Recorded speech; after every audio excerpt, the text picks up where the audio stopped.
So for those of you who don't know, accessing mental health services in the United States is harder than accessing a gun. In 2008, Congress took a step towards addressing that issue by passing the long-delayed Paul Wellstone and Pete Domenici Mental Health Parity and Addiction Equity Act. Talk about a mouthful.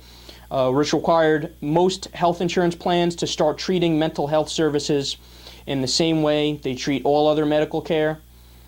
The bill included exemptions for small businesses and those who opted not to cover mental health coverage at all. But House Republicans still overwhelmingly opposed it.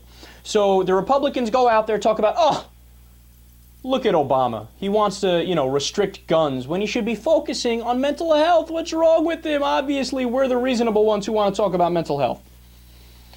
But when they proposed the mental health bill in 2008, you voted against it 145 to 47. So amazing hypocrisy. No surprise. We expect that on a daily basis from Republicans nowadays. So several of those opponents are criticizing Obama, who co-sponsored the Wellstone Act, for not doing enough to address mental health in his gun violence proposals, even though several of the executive orders in the package did exactly that. So here are the absolute hypocrites. Senator John Boozman, Republican of Arizona.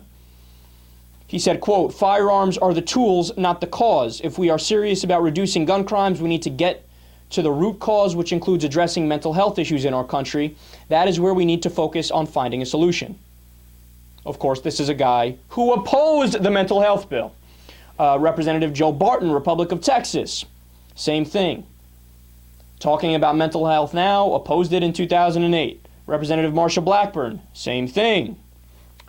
Talking about mental health now, opposed it in 2008. Representative Howard Coble, same thing.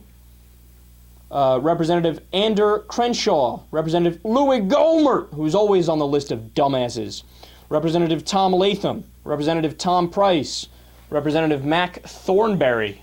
I didn't know somebody from the Wild Thornberrys was in Congress. And by the way, the other piece of legislation that addressed mental health and expanded mental health access, Obamacare. How many Republican Congresspeople voted for Obamacare? 0. So do me a favor, Republicans. If you're going to start talking about mental health, at least realize that fact checkers do exist and your record does exist, and we can take a look and realize that you're a moronic hypocrite.